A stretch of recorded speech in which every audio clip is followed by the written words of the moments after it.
आज पाकिस्तान ने अपने पड़ोसी मुल्क अफगानिस्तान के 3 सूबों में 7 ठिकानों पर हवाई बमबारी की है, जिसमें 2 दर्जन से ज्यादा लोग मारे गए हैं। इसके बाद से पाकिस्तान और अफगानिस्तान में एक और खूनी जंग छिड़ने का अंदेशा बढ़ गया है, क्योंकि अफगान तालिबान ने कहा है कि वो अपने शहरियों के खून का बदला खून से लेगा। ऐसे में सवाल उठ रहे हैं कि क्या रमजान का पाक महीना पाकिस्तान के लिए काल बन गया है, क्योंकि जिस तरह बलूचिस्तान से लेकर केपी सूबे तक पाकिस्तानी फौज के सैनिक और ऑफिसर्स मारे जा रहे हैं, उसके बाद पाकिस्तान में लोग सवाल पूछ रहे हैं कि आखिर मुनीर की यह फौज किस काम की है।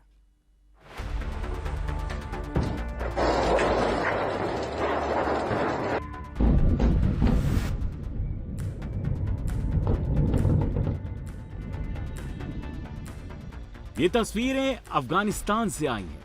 पाकिस्तान ने अफगानिस्तान के 7 ठिकानों पर जबरदस्त हवाई हमला किया है।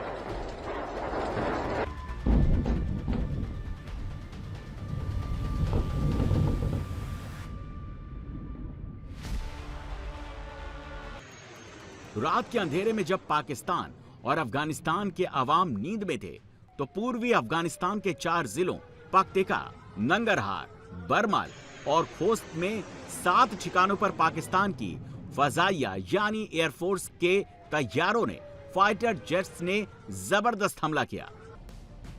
कहा जा रहा है कि 2021 में काबुल पर तालिबान ने दोबारा काबिज होने के बाद पाकिस्तान ने अफगानिस्तान पर अब तक का यह सबसे बड़ा हमला किया है।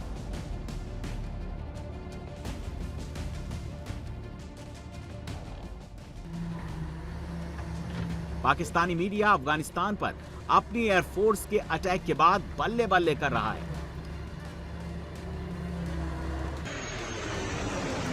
इंटरेस्टिंग बात यह है कि पाकिस्तान की मीडिया में अपनी एयरफोर्स का और अपनी फौज का ढोल पीटा जा रहा है कि अफगानिस्तान को अच्छा सबक सिखाया, लेकिन मीडिया में यह खबर आने के बावजूद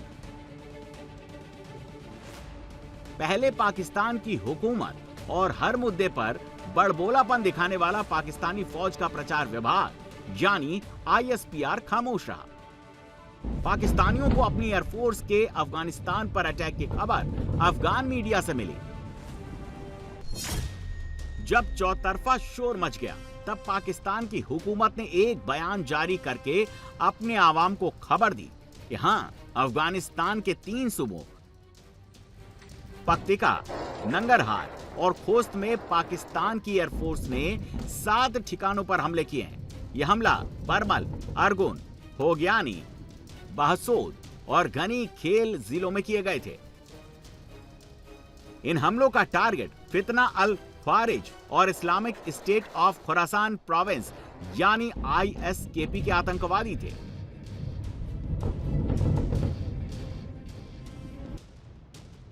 पता नहीं पाकिस्तान को क्या छुपाना था कि शहबाज हुकूमत के बड़बोले मंत्रियों ने यह जानकारी कैमरे पर आकर नहीं दी। बयान का वीडियो बनाने वाले अयातुल्लाह ताराड़ की इंफॉर्मेशन मिनिस्ट्री ने रिटर्न स्टेटमेंट से काम चलाया, तो वर्बल डायरिया के शिकार पाकिस्तान के वजीर दिफा यानी रक्षा मंत्री ख्वाजा आसिफ भी खामोश रहे। अलबत्ता अफगान हुकूमत ने बाकायदा कैमरे पर आकर स्टेटमेंट जारी की। अफगान रक्षा मंत्रालय ने बताया कि पाकिस्तान के पास इल्लीगल अटैक में दर्जनों अफगान नागरिक मारे गए। इनमें बड़ी तादाद में बच्चे और महिलाएं शामिल हैं। अफगानिस्तान की तालिबानी हुकूमत ने इल्जाम लगाया कि पाकिस्तान ने रात में किए गए अटैक्स में मदरसों को भी निशाना बनाया।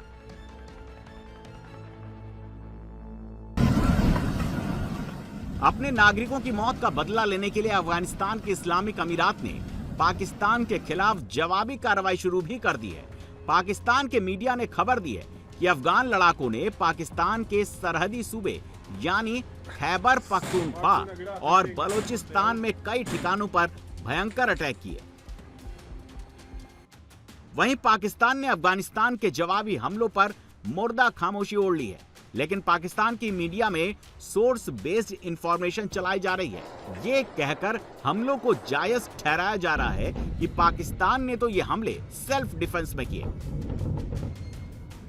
क्योंकि अफगानिस्तान की तालिबानी हुकूमत उनके साथ हुए अहद का पाकिस्तान के साथ एग्रीमेंट का पालन नहीं कर रही है। पाकिस्तान की फौज ने तो बिरादर मुल्क अफगानिस्तान पर हमले को लेकर पूरी तरह से चुप्पी साध ली, लेकिन मीडिया में पाकिस्तान की तरफ से जो तर्क दिए जा रहे हैं उनके मुताबिक पाकिस्तान ने यह हमला अपने यहां हाल में हुए आतंकी हमलों के जवाब में किया। इसी महीने इस्लामाबाद में एक शिया इमामबाड़े पर आईएसकेपी ने सुसाइड बॉम्बरों से अटैक किया था, जिसमें 31 लोग मारे गए थे और दर्जनों नमाजी घायल हो गए थे। एक दिन पहले केपी के बाजौड़ और बन्नू में फितना अल ख्वारिज ने दहशतगर्द हमले किए थे। बन्नू के हमले में तो पाकिस्तानी सेना का एक लेफ्टिनेंट कर्नल भी मारा गया था। उससे पहले बलूचिस्तान में भी पाकिस्तानी फौज को टारगेट करके एक साथ 12 हमले किए गए थे, जिसके बाद दर्जनों पाकिस्तानी सैनिक बंधक बना लिए गए थे। पाकिस्तान ने अफगानिस्तान पर हमले के पीछे ये तर्क दिया है कि रमजान जैसे मुकद्दस महीने में अफगानिस्तान की सरजमी से पाकिस्तान के ऊपर हमले हो रहे हैं और तालिबान के वजीर काबुल में बैठकर ये हमला करवा रहे हैं। पाकिस्तान को सबसे ज्यादा झटका तो तब लगा जब 2 दिन पहले खैबर पख्तूनख्वा के बन्नू में तालिबानी लड़ाकों ने पाकिस्तानी सेना की एक बख्तरबंद गाड़ी पर अटैक करके उसके एक लेफ्टिनेंट कर्नल को मार डाला। पाकिस्तान की मीडिया के मुताबिक हाल के महीनों में फौज पर हमलों में तेजी आई है, जिसमें मुनीर आर्मी की बहुत फजीहत हुई है। इसी के बाद पाकिस्तान ने बिरादर मुल्क अफगानिस्तान पर एक और हमले का फैसला किया।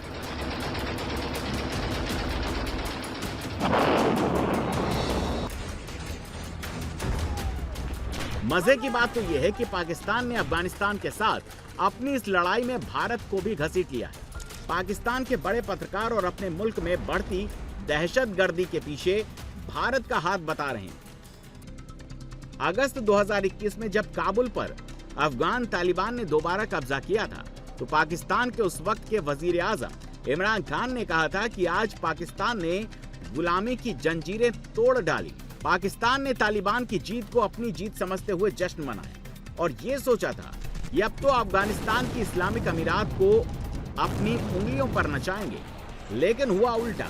अब अफगानिस्तान में तालिबान की हुकूमत पाकिस्तान के लिए नासूर बन चुकी है।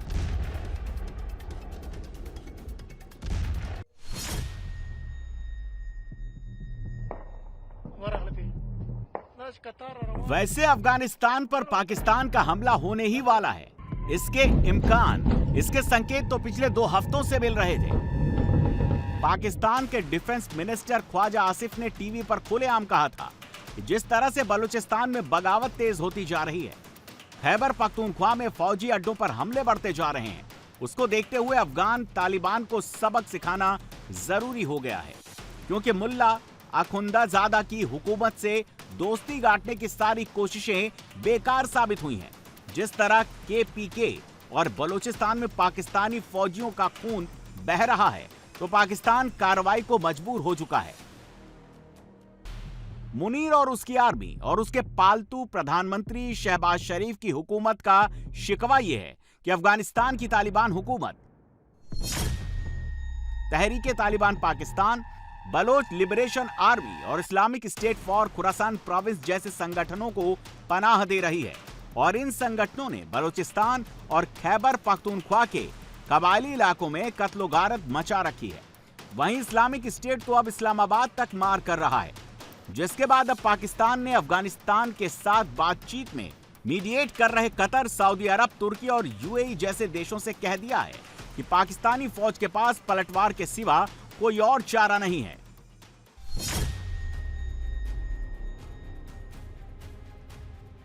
अब इन बड़बोले दावों के बावजूद पाकिस्तान की दिक्कत यह है, उसके लिए हालात सुधरने के बजाय बिगड़ते ही जा रहे हैं। इकोनॉमिक कंडीशंस खराब होती जा रही है। इमरान खान के सपोर्टर्स लगातार सड़क पर शहबाज हुकूमत को घेर रहे हैं। यहाँ पर राज सिर्फ इमरान खान का होगा।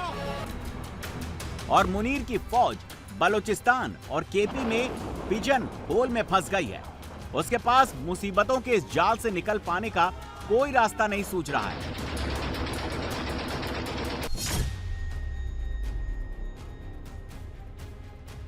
यानी पाकिस्तान के हुक्काम ने, मुनीर और शहबाज की जोड़ी ने अपनी घरेलू समस्याओं से निजात पाने के लिए ही अफगानिस्तान पर एयर स्ट्राइक की है, लेकिन पाकिस्तान के एक्सपर्ट्स ये सवाल पूछ रहे हैं कि आखिर पाकिस्तान की ये एयर स्ट्राइक कितनी कारगर होगी, क्योंकि पाकिस्तानी सेना और एयरफोर्स तो पहले भी अफगानिस्तान में दहशतगर्दों के अड्डों पर हमला करके उन्हें तबाह करने का दावा कर चुकी है।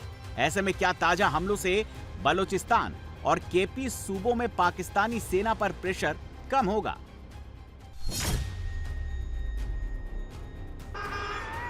पाकिस्तान के मीडिया का कहना है कि पिछले साल भी पाकिस्तान ने अफगानिस्तान पर हमले किए।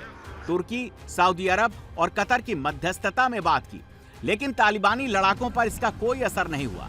पाकिस्तान पर हमले जारी रहे। तो अब पाकिस्तान की हुकूमत किस आधार पर यह दावा कर रही है कि अब दहशतगर्दों का सफाया हो गया? यानी रात के अंधेरे में अफगानिस्तान पर बमबारी करके मुनीर की सेना ने अपने मीडिया से तालियां तो पिटवा ली, लेकिन आने वाला समय पाकिस्तान की आर्मी के लिए और मुश्किलें लाने वाला है।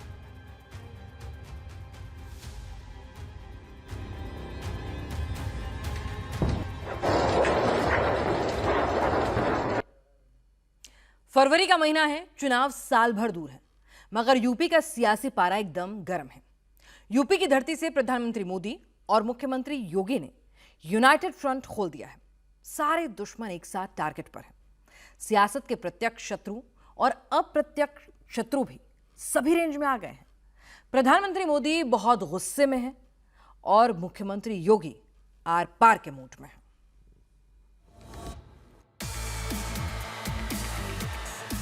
नरेंद्र मोदी वार जोन में उतर आए।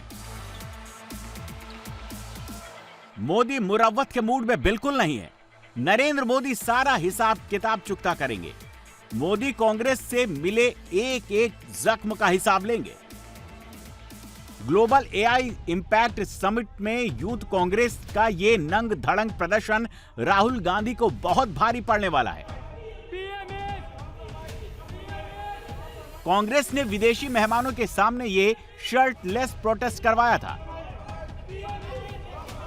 पीएम को कॉम्प्रोमाइज्ड बताने का नारा हिंदुस्तान की जनता तक नहीं पहुंचाया, बल्कि इसका उलट असर हो गया। नरेंद्र मोदी ने इसे दिल पर ले लिया है। बीजेपी देश भर में प्रदर्शन कर रही है। दिल्ली से लेकर पटना तक, कोलकाता से लेकर मुंबई तक, भोपाल से लेकर बेंगलुरु तक बीजेपी सड़क पर उतर गई है। बीजेपी ने इसे मुद्दा बना लिया है। कांग्रेस बैकफुट पर चली गई है।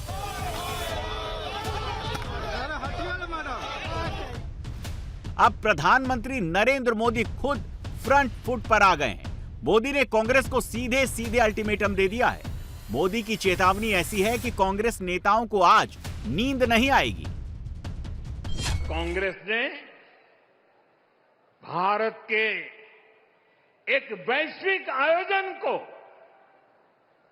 अपनी गंदी और नंगी राजनीति का अखाड़ा बना दिया। समारोह स्थल पर विदेशी अतिथियों के सामने कांग्रेस के नेता कपड़े उतारकर पहुंच गए। मैं कांग्रेस वालों को पूछता हूं, देश तो जानता है आप पहले से ही नंगे हो, फिर कपड़े उतारने की जरूरत क्या पड़ी? कांग्रेस के नेताओं ने वहां जो कुछ किया वो दिखाता है कि देश की सबसे पुरानी पार्टी वैचारिक रूप से कितनी दिवालिया हो गई है, कितनी दरिद्र हो गई है। नरेंद्र मोदी के शब्दों पर गौर करिए। कांग्रेस की गंदी राजनीति, कांग्रेस की नंगी राजनीति, कांग्रेस पहले से नंगी, कपड़े क्यों उतारे, मानसिक रूप से दिवालिया पार्टी, वैचारिक दरिद्र पार्टी, देश को बदनाम किया, मोदी से नफरत है, मेरी कब्र खोदना चाहते हैं, मेरी मां को गाली दी, कांग्रेस ने पाप किया, कांग्रेस पर थू थू। नरेंद्र मोदी ने सारे तीर तरकश से निकाल लिए हैं। प्रधानमंत्री ने बजट सत्र में कांग्रेस को बख्श दिया था।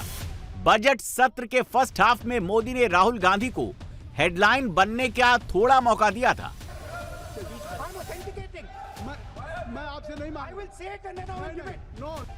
लेकिन एआई समिट में जो हुआ, भारत मंडपम में विदेशी डेलीगेट्स के सामने जैसा नंग धड़ंग प्रदर्शन किया गया, उसके बाद नरेंद्र मोदी कांग्रेस को बख्शने के मूड में बिल्कुल नहीं है।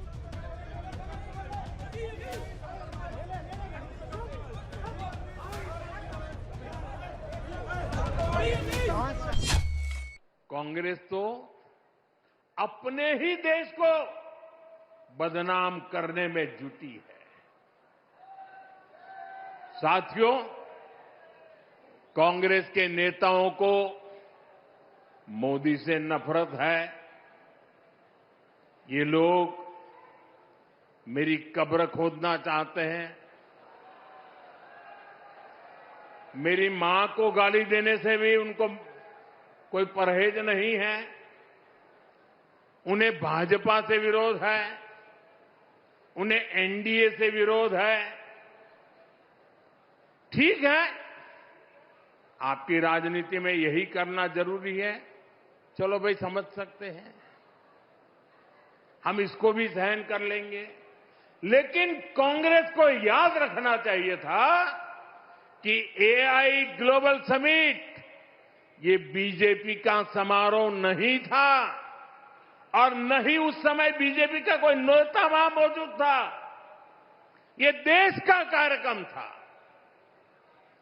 देश के सम्मान का कार्यक्रम था, देश के लोगों के पसीने से। लेकिन कांग्रेस ने परसों सारी मर्यादाएं तोड़ दी और पूरा देश कांग्रेस की इस रीति नीति पर थू थू हो रही है। लेकिन दुर्भाग्य देखिए, इतनी पुरानी पार्टी के नेता लाजने के बजाय गाजते हैं बेशर्मी के साथ। शर्टलेस प्रोटेस्ट का साइड इफेक्ट देखिए। एसआईआर के मुद्दे पर कांग्रेस सड़क से गायब, ट्रेड डील के मुद्दे पर कांग्रेस सड़क से गायब, कृषि बाजार खोलने के मुद्दे पर कांग्रेस सड़क से गायब, रूसी तेल न खरीदने के वादे पर कांग्रेस सड़क से गायब। कांग्रेस ने नरेंद्र मोदी को घेरने के लिए एआई समिट का वेन्यू चुना। बीजेपी कहती है कि राहुल गांधी के घर पर इसका प्लान बना और यूथ कांग्रेस के 8 से 10 कार्यकर्ताओं ने पूरी पार्टी के कपड़े उतार दिए।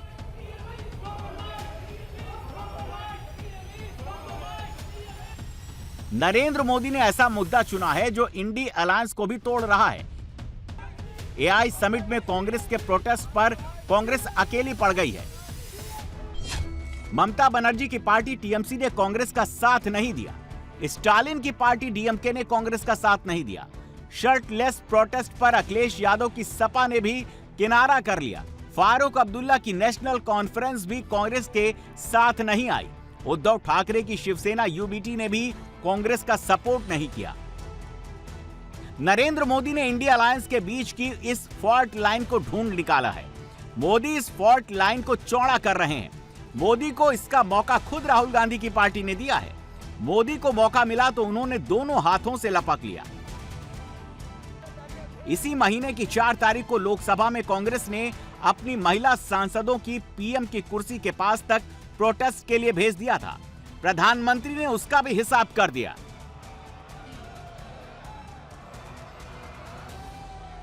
ये जनरल विपक्ष का दोस्त है। और देखिए दिल्ली में जो हुआ, क्या उसमें कोई टीएमसी के लोगों ने पाप किया है? नहीं किया है। डीएमके के लोगों ने पाप किया है? नहीं किया है। बसपा के लोगों ने पाप किया है? नहीं किया है। फारूक अब्दुल्ला जी की पार्टी ने पाप किया है? नहीं किया है। सिर्फ और सिर्फ सरफरे नेता, कांग्रेस के बेलगाम नेता देश को तबाह करने पर तुले हुए हैं। अगर आपको प्रधानमंत्री की कुर्सी पर बैठना है तो पहले आपको जनता के दिल जीतने पड़ेंगे। महिलाओं एमपीओ को भेज करके सीट पर कब्जा करने से आप प्रधानमंत्री नहीं बन सकते हो। और माताओं बहनों को इस प्रकार से आगे करने की क्या मजबूरी है आपकी? क्या इतने खोखले हो गए हो आप लोग? साथियों, कांग्रेस देश के लिए बोझ बन गई है। बीजेपी अभी से यूपी चुनाव की तैयारियों में जुट गई है। मेरठ में मोदी और योगी ने मेरठ मेट्रो और दिल्ली मेरठ नमो मेट्रो का उद्घाटन किया।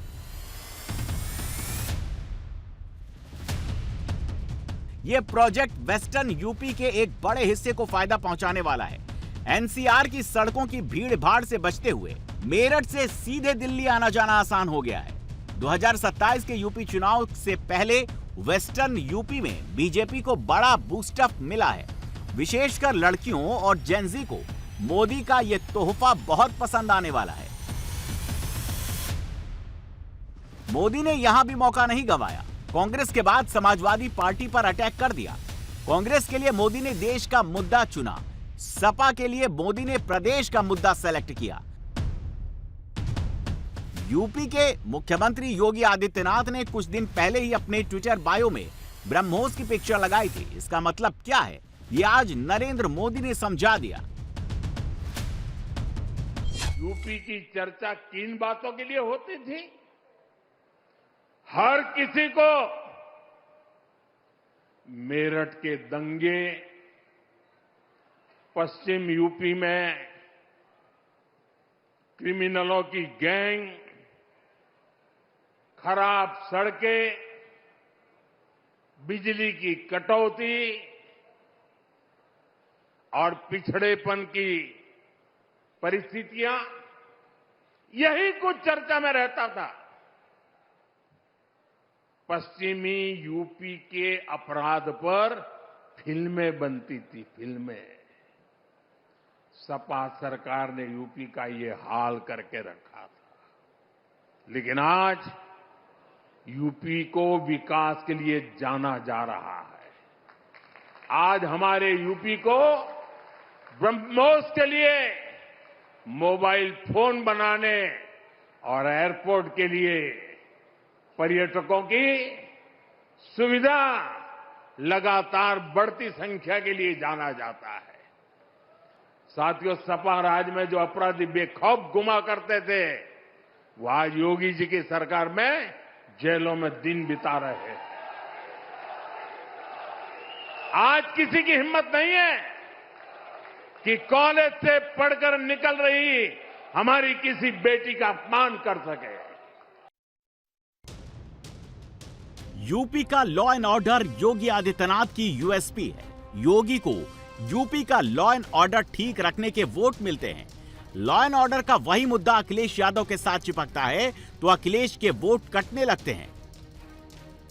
लॉ एंड ऑर्डर के मुद्दे पर योगी आदित्यनाथ जो बात खम ठोंक कर कह देते हैं, वो अखिलेश कभी नहीं कह पाते।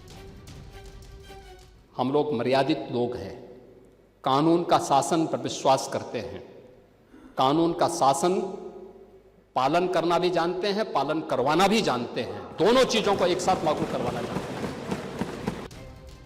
यूपी विधानसभा में खड़े होकर योगी ने ये बातें स्वामी अविमुक्तेश्वरानंद के बारे में कही थी, जिसके साथ उनकी तनातनी चल रही है। माघ मेले में अब तक हालात बदल चुके हैं।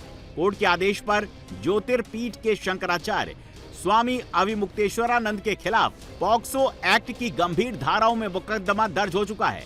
स्वामी अविमुक्तेश्वरानंद कह रहे हैं उनके विरुद्ध साजिश हुई है, वो कानून को फेस करने के लिए तैयार हैं। जो फर्जी मुकदमा बना करके हमारे ऊपर दायर किया गया है, उसकी सच्चाई सबके सामने आएगी, तभी ऐसा काम करने वाले जो लोग हैं वो दंडित हो सकेंगे। तो इसलिए आवश्यक है, हम यही कहना चाहेंगे कि न्यायालय लंबा समय न लगाते हुए इस पर थोड़ी सी द्रुत गति से काम करे, क्योंकि बहुत सारे लोगों की निगाह इस पर लगी रहेगी। तो जल्दी से जल्दी इस पर गवाही साखी करे और निर्णय करे। जो गलत है वो तो गलत ही है, जो फर्जी केस बनाया है वो तो फर्जी ही सिद्ध होना है। अब इस केस का पेच समझिए। स्वामी अविमुक्तेश्वरानंद के खिलाफ यौन शोषण का मुकदमा करने वाले का नाम आशुतोष ब्रह्मचारी है आशुतोष ब्रह्मचारी का मूल नाम आशुतोष पांडे है। आशुतोष ब्रह्मचारी शामली जिले के कांधला थाना क्षेत्र के रहने वाले हैं। उनके ऊपर 21 केस दर्ज है। सभी मामले में चार्जशीट हो चुकी है। आशुतोष ब्रह्मचारी हिस्ट्री शीटर भी हैं। यूपी पुलिस की हिस्ट्री शीटर नंबर 76A में उनका नाम है। आशुतोष पांडे ने 2022 में रामानंद संप्रदाय के जगत गुरु राम भद्राचार्य से दीक्षा ली और आशुतोष ब्रह्मचारी बन गए। उन्होंने ही अब स्वामी अविमुक्तेश्वरानंद के खिलाफ केस दर्ज कराया है। जगत गुरु राम भद्राचार्य की गिनती बड़े संत में होती है। सत्ता के साथ उनकी निकटता भी है, इसीलिए अखिलेश यादव ये मुद्दा लपकने के लिए तैयार बैठे हैं। ये बात सच है कि समाजवादी पार्टी को ब्राह्मण वोट नहीं मिलते, फिर भी अखिलेश यादव शंकराचार्य के लिए दिन रात बैटिंग कर रहे हैं। वजह सिर्फ एक है, अखिलेश को शंकराचार्य केस में योगी आदित्यनाथ को डाउन करने का मौका दिख रहा है। हमारे पूज्य शंकराचार्य जी कई दिनों धरने पे बैठे रहे वहां पर। उस समय सर्दी पीक पे थी। अब तक की जो हमारी पूरा इतिहास जो है, पौराणिक व्यवस्था है, सनातनी व्यवस्था में कहीं किसी शंकराचार्य को गंगा स्नान से रोका नहीं गया होगा। लेकिन ये पहली बार हुआ है सरकार में कि उन्हें स्नान करने से भी रोका गया। और अब तो ये सरकार एक कदम आगे निकल गई है। ये लगता है कभी अंधेरे में या रात में फिल्म देखते हैं 20 साल बाद। हर बात इनको 20 साल बाद पता लगती है। शंकराचार्य जी को बताओ अपमानित करने के लिए कहां से ढूंढ के लाए, किसको ढूंढ के लाए? आदरणीय, पूजनीय, सम्मानित आदरणीय राम भद्राचार्य जी के बारे में बोलना नहीं चाहिए कुछ भी। लेकिन अगर उनका चेला है ये, अगर उनका ये चेला है तो मुझसे गलती हुई है। हमने कभी आदरणीय पूजनीय रामभद्राचार्य जी पर 420 का मुकदमा था, वो वापस लिया था। मुझे उन्हें जेल भेज देना चाहिए था।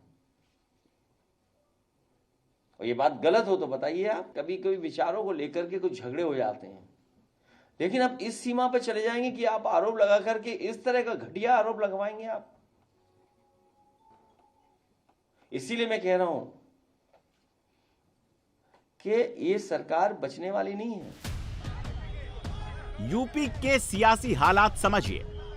यूजीसी रेगुलेशन के खिलाफ यूपी के सवर्णों का गुस्सा अभी थमा नहीं है। उत्तर प्रदेश में कहीं ना कहीं प्रदर्शन हो ही रहे हैं। शनिवार को लखनऊ में बड़ा प्रोटेस्ट हुआ।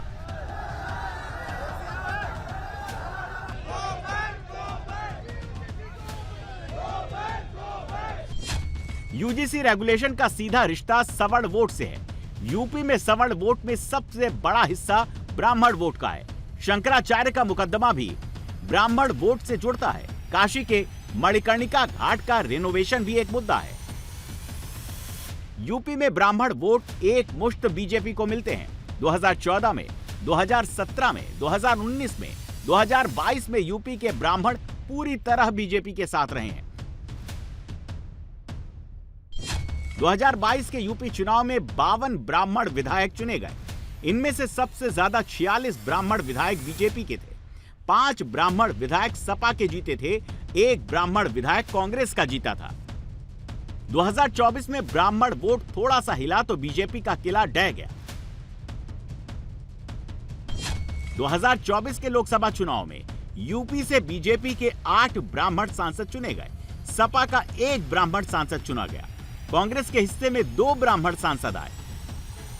ब्राह्मणों के बारे में ऐसी बातें हो रही हैं कि कुछ ब्राह्मण बीजेपी से नाराज हैं।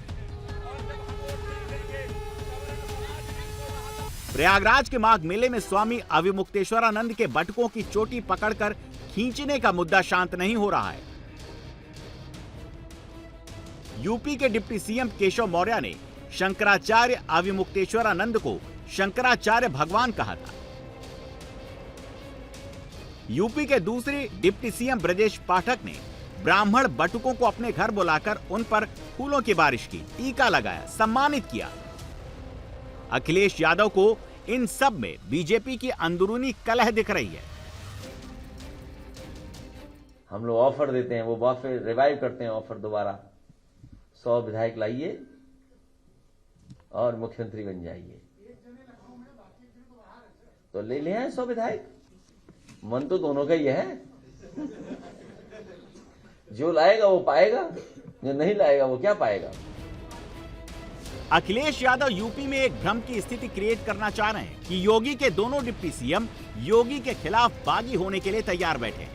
लेकिन अखिलेश यादव एक बात भूल रहे हैं कि योगी के पीछे नरेंद्र मोदी हैं और जब तक योगी के साथ मोदी का पावर है, सारे समीकरण योगी के फेवर में हैं। मैंने तब भी कांग्रेस और सपा बसपा को कहा था कि अपनी जहरीली राजनीति छोड़िए,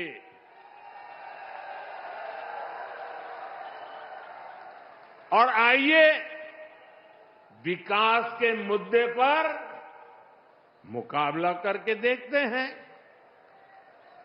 साथियों, इन दलों ने तो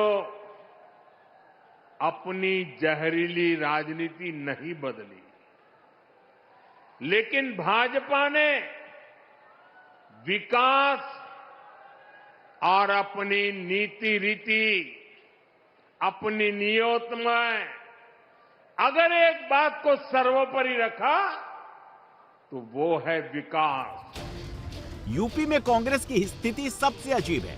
राहुल गांधी जिस राज्य से एमपी हैं, वहां की विधानसभा में कांग्रेस के बस 2 विधायक हैं। कांग्रेस पर कभी ब्राह्मण पार्टी होने का टैग चिपकता था, वो कांग्रेस यूपी के मैदान में कहीं दिख ही नहीं रही है। किंग फाइटर तेहरान की सड़कों पर उतर चुके हैं। खामनेई की फोर्स से सीधी टक्कर शुरू हो चुकी है। खामनेई ने होर्मुज में घेराबंदी कर दी है। खामनेई ने तेल का बड़ा खेल कर दिया है। सवाल यह है कि क्या खामनेई को कोई बचा सकता है? वो हमला करके सेफ रहेंगे या डिफेंस करके जिंदा बचेंगे? खामनेई की एक्चुअल पोजीशन क्या है, स्ट्रेटजी क्या है, इस रिपोर्ट में समझिए। फिर से सुलग उठा है तेहरान। डेथ ऑफ डिक्टेटर का नारा लग रहा है।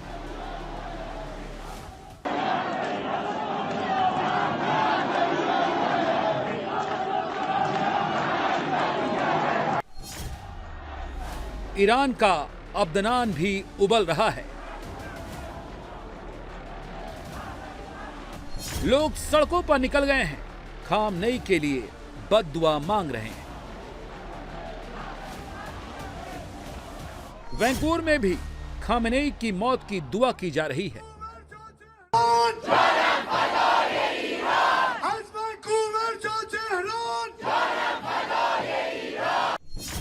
मॉन्ट्रियल में सड़कों पर हजारों ईरानी मार्च निकाल रहे हैं।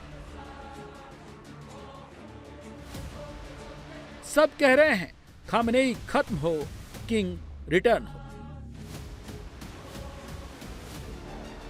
ये खामनेई के खिलाफ गुस्से की तस्वीर है। ये खामनेई के क्रूरता के खिलाफ प्रोटेस्ट है। ये खामनेई के किए जुल्म का विरोध है। ये उसी बर्बरता के खिलाफ आक्रोश है जो 40 दिन पहले पूरी दुनिया ने ईरान की सड़कों पर देखा था।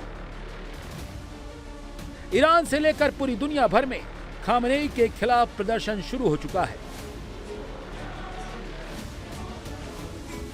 लेकिन अब की बार खामनेई का जो विरोध हो रहा है वैसा कभी नहीं हुआ। प्रोटेस्टर्स ने सीधे खामनेई की कट्टरपंथी सोच के खिलाफ बगावत कर दी है। ये तस्वीरें खामनेई के इस्लामी कानून को सीधा चैलेंज करती हैं। ईरान में सार्वजनिक जगहों पर महिलाओं को नाचने गाने की पाबंदी है। अंतिम संस्कार में मातम मनाया जाता था। सब कुछ खामनेई के कानून से होता था, लेकिन अब ईरानी महिलाओं ने सब कुछ छोड़ दिया है। सीधे खामनेई की खिलाफत पर उतर आई हैं। जनवरी 2026 में राष्ट्रव्यापी विद्रोह में मारे गए अपने लोगों के लिए अब ये मातम नहीं मना रही हैं। मातम के वक्त बैन किए गए महस्ती गाने को जोर जोर से गा रही हैं।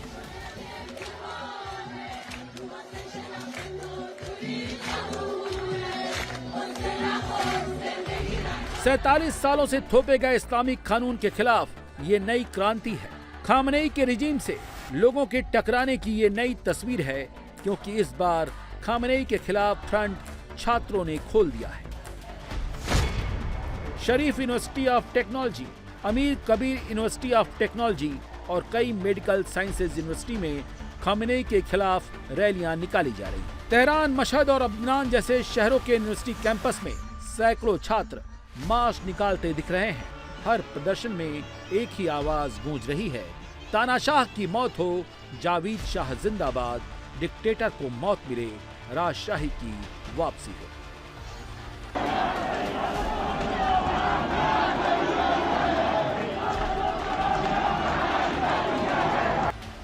ऐसा नहीं है कि सिर्फ खामनेई के खिलाफ ही प्रोटेस्ट हो रहा है, खामनेई के समर्थक भी सामने आ गए हैं। इस तस्वीर को देखिए, ईरान में कितने खतरनाक हालात बन चुके हैं। ये वीडियो तेहरान के शरीफ विश्वविद्यालय के सामने का है, जब एक तरफ सरकार समर्थक भीड़ और दूसरी तरफ प्रदर्शनकारी दिखाई दे रहे हैं। सरकार समर्थक हैदर हैदर के नारे लगा रहे हैं, जबकि खामेनेई विरोधी खामेनेई की मौत हो ये नारे लगा रही है। ईरान में सीधा सीधा खामेनेई वर्सेस किंग हो गया है।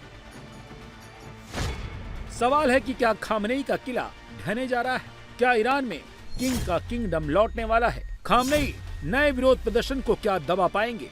क्या खामेनेई विरोधियों को लगने लगा है कि अमेरिकी हमले के बाद खामेनेई का राज खत्म हो जाएगा? हम इनके सामने अपना सिर नहीं झुकाएंगे। हम अपने देश को सम्मान और गौरव दिलाने का प्रयास करेंगे। जब तक हम जिंदा हैं और सांस ले सकते हैं, अपना जीवन देश के लिए बलिदान कर देंगे। ईश्वर की कृपा और शक्ति से हम इन कठिनाइयों के सामने अपना सिर नहीं झुकाएंगे। भले ही बाहरी दुनिया और वैश्विक शक्तियां समर्पण करने के लिए अनुचित दबाव डाल रही हैं, हम अपना सर नहीं झुकाएंगे। जैसा आपने एथलीट्स ने कठिनाइयों के सामने झुकने से इनकार कर दिया था। ईरान की सरकार ने तो कह दिया है कि वो किसी दबाव में झुकने वाले नहीं हैं, चाहे वो अमेरिका की युद्ध की धमकी हो या फिर घर के भीतर खामेनेई के खिलाफ हो रहे प्रदर्शन। वही होगा जो खामेनेई चाहेंगे, ईरान की सरकार चाहेगी। लेकिन खामेनेई के लिए ये सब इतना आसान नहीं है, क्योंकि ईरान के चारों तरफ अमेरिकी नौसेना और एयरफोर्स इकट्ठा हो चुकी है। वो बस ऑर्डर का इंतजार कर रही है और दूसरी तरफ घर के अंदर थमी हुई विरोध की चिंगारी अब भड़क उठी है, जिसे छात्रों ने अपने हाथों में लेकर और बड़ा कर दिया है। ये छात्र ऐसे ही नहीं सामने आए हैं। ईरान में प्रोटेस्ट के दौरान हुई मौत के मातम का 40 दिन पूरा होने के बाद इन्होंने फिर से प्रदर्शन शुरू किया है। 21 फरवरी को ईरान की कई यूनिवर्सिटी में नए सेमेस्टर की शुरुआत होती है। छात्रों ने इसी समय फिर से प्रोटेस्ट शुरू किया है। आपको बता दें कि 28 दिसंबर को राजधानी तेहरान में प्रोटेस्ट शुरू हुआ था। दुकानदार ईरान की खराब इकोनॉमी के खिलाफ सड़कों पर निकले थे। ये प्रोटेस्ट बाद में हिंसक हो गया, पूरे ईरान में फैल गया। ईरानी अधिकारियों के मुताबिक इनमें 3000 से ज्यादा मौतें हुई। सरकार ने यूएस इजराइल पर दंगों को भड़काने का आरोप लगाया। और अब इस नए प्रोटेस्ट को छात्रों का समर्थन मिलने से खामेनेई की मुश्किलें ज्यादा बढ़ गई हैं। ये छात्र खुलेआम खामेनेई के इस्लामी कानून की खिलाफत कर रहे हैं। इसमें शामिल महिलाएं नाच गा रही हैं। इस विरोध प्रदर्शन में छात्रों के साथ वो लोग भी जुट रहे हैं जिनके अपने जनवरी में खामेनेई के दमन का शिकार हुए थे। इस वीडियो की बहुत चर्चा है। जो महिला हाथ में फोटो लिए नाच रही है, इसके हाथ में उसके बेटे की फोटो है, जो जनवरी में हुए विरोध प्रदर्शन में खामेनेई शासन की क्रूरता की भेंट चढ़ गया था।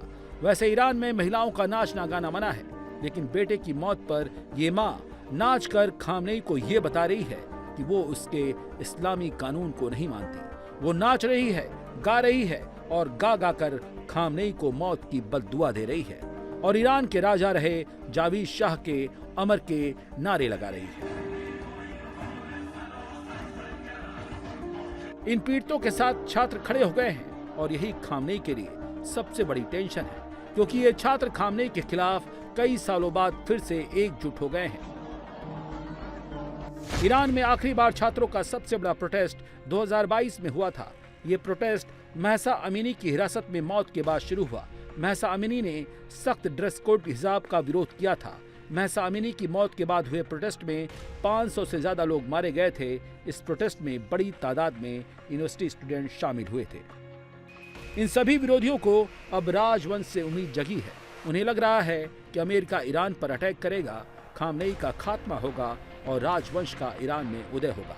इसीलिए वो हर प्रदर्शन में ईरान के आखिरी शाह के बेटे मोहम्मद रजा पहलवी का पोस्टर लेकर घूम रहे हैं और राजवंश की वापसी के नारे लगा रहे हैं। रजा पहलवी ईरान के आखिरी शाह मोहम्मद रजा पहलवी के सबसे बड़े बेटे हैं। मोहम्मद रजा पहलवी के शासन को 1979 के इस्लामी क्रांति के दौरान उखाड़ फेंका गया था। इसके बाद पहलवी खानदान ईरान से अमेरिका भाग गया था, जिसमें क्राउन प्रिंस रजा पहलवी भी थे।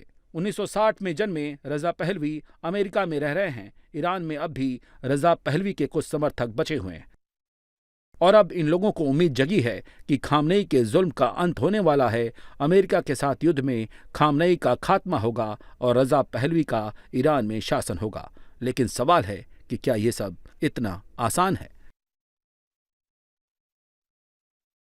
अमेरिका के लिए ये आसान क्यों नहीं है? वजह है खामनेई की तैयारी और उनकी दी गई धमकी। याद कीजिए खामनेई ने कहा था ट्रंप के जंगी बेड़ों को समंदर में डुबो देंगे। अब्राहम लिंकन हो या फिर गेराल्ड आर फोर्ड, कोई बचेगा नहीं। और खामनेई ने हुर्मुज स्ट्रेट पर पावर दिखाकर और चिंता बढ़ा दी है। ईरान ने अमेरिका के साथ वार्ता के बीच लाइव फायर ड्रिल के लिए कुछ घंटों के लिए हार्मुज स्ट्रेट बंद कर दिया था और ये संदेश भेज दिया कि अगर ईरान पर हमला किया तो हार्मुज स्ट्रेट बंद कर देंगे, जिससे दुनिया के ऑयल मार्केट के ट्रांसपोर्ट पर ब्रेक लग जाएगा। खामनेई ने हार्मुज स्ट्रेट पर कंट्रोल का दांव चलकर अमेरिका के एक तरह से हाथ बांध दिए हैं। अमेरिका क्यों नहीं ईरान पर हमला कर रहा है, इसकी एक बड़ी वजह यही है क्योंकि ईरान ने यह बता दिया है कि उसे अमेरिका को रोकना आता है और रोकने की तैयारी पूरी है।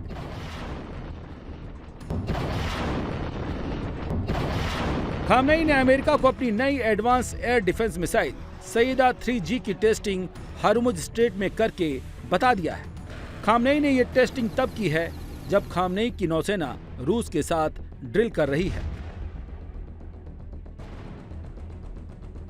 ये टेस्टिंग तब की गई जब अमेरिका के दो सबसे बड़े जंगी बेड़े यूएसएस अब्राहम लिंकन और यूएसएस गेराल्ड आर फोर्ड अरब सागर और भूमध्य सागर में ऐसी जगह मौजूद हैं जहां से ईरान उनकी फायर रेंज में है।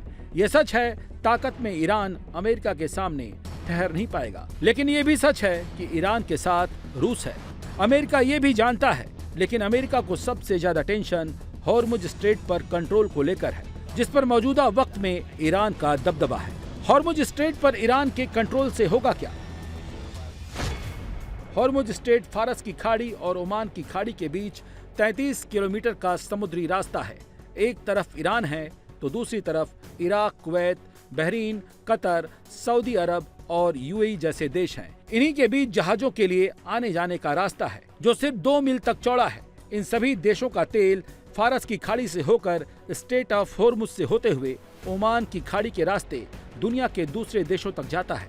कहा जाता है कि दुनिया के 20 से 25% तेल और गैस सप्लाई इसी रास्ते से होती है। मोटा मोटा अनुमान है कि हर दिन करीब 2 करोड़ बैरल कच्चा तेल और ईंधन इस समुद्री रास्ते से होकर गुजरता है। अगर खामनेई हार्मुज को बंद कर देते हैं तो तेल के दाम $100 से $150 प्रति बैरल तक बढ़ सकते हैं। दुनिया की 20% एलपीजी और एलएनजी भी हार्मुज से ही होकर जाती है, लिहाजा इनके दाम भी बेहिसाब बढ़ सकते हैं। अब सवाल है कि क्या अमेरिका ईरान पर हमला करके इतना बड़ा रिस्क लेगा? क्योंकि अगर ऐसा होगा तो दुनिया के ऑयल मार्केट में तबाही मच जाएगी। स्ट्रेट ऑफ हार्मुज की इंपॉर्टेंस सिर्फ तेल निकालने वाले देशों की नहीं है, अमेरिका पर दबाव इन तेल की खपत करने वाले देशों का भी होगा। स्ट्रेट ऑफ हार्मुज से गुजरने वाले कच्चे तेल और ईंधन का करीब 82% हिस्सा एशिया जाता है। चीन, भारत, जापान और दक्षिण कोरिया इसी रास्ते से आने वाले तेल के सबसे बड़े खरीदार देश हैं। ये चारों देश मिलकर इस रास्ते से गुजरने वाले करीब 70% कच्चे तेल और कंडेंसेट की खपत करते हैं। हार्मुज बंद होने से चीन पर सबसे ज्यादा असर होगा। सऊदी, इराक का तेल इसी रूट से पहुंचता है। ईरान से तेल सप्लाई पूरी तरह बंद हो जाएगी। सऊदी से 10% और इराक से 8% तेल चीन पहुंचता है। चीन तक कतर से कुल इंपोर्ट का 4% तेल पहुंचता है। चीन के तेल इंपोर्ट का करीब 45% हिस्सा इसी रूट से जाता है। हार्मुज के बंद होने का सबसे बड़ा इम्पैक्ट चीन पर ही होगा और जब ईरान को ऐसा करने की मजबूरी होगी तो चीन भी चुप नहीं बैठेगा। तेल गैस सप्लाई में अगर रुकावट हुई तो ईरान के साथ खुलकर अमेरिका के खिलाफ खड़ा हो सकता है। ये बात खामनेई को अच्छे से पता है और स्ट्रेट ऑफ हार्मुज का कंट्रोल खामनेई का वो दांव है जिससे पार पाना अमेरिका के लिए आसान नहीं है।